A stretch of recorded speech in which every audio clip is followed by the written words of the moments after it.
Please stay tuned for these express headlines. Magandang hapon mula sa Salakot News Center at narito na ang express headlines sa oras na ito. Mahigit 100 metric tons ng hospital waste mula sa mga paggamutan sa lalawigan ng Negros Occidental na itapon ng maayos. Umabot sa 111 metric tons ng hazardous medical waste mula sa mga paggamutan na pinamamahalaan ng provincial government ng Negros Occidental ang nakolekta hanggang ika-1 ng Agosto.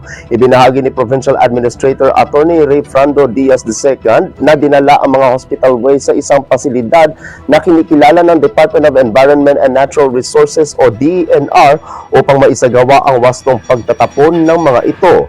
Ayon kay Diaz, ang mga naturang hazardous materials ay mahigit 3 dekada nang nakaimbak sa mga septic vault at hazardous waste storage and Governor Valeriano M. Gatuslao Memorial Hospital sa Himamaylan City, Lorenzo D. Zayco District Hospital sa Cabancalan City, Don Salvador Benedicto Memorial District Hospital sa La Carlota City at Ignacio L. Arroyo Sr. Memorial District Hospital sa bayan ng Isabela. Isinagawa ang pangongolekta ng Team Pollution Control Officers mula sa tanggapan ni Attorney Diaz.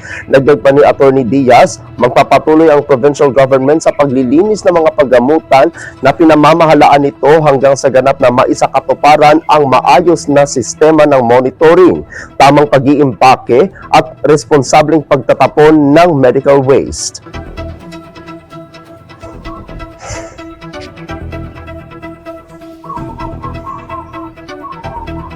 Abangan ang iba pang mga balita mamayang alas 9:30 ng gabi sa Philippine Headlines. Ako ang inyong lingkod sa Balita Online, Apolinario 30 Dignadi si Valencia, at ito ang Salakot Online Broadcasting Network.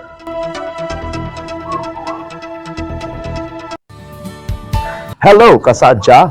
Welcome to Salakot Online Broadcasting Network, where every story matters, every voice is heard, every update counts.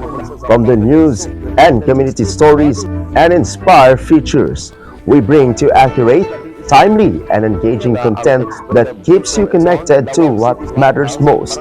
Stay informed, stay connected, and stay ahead. Salakot Online Broadcasting Network, the voice of the community beyond boundaries.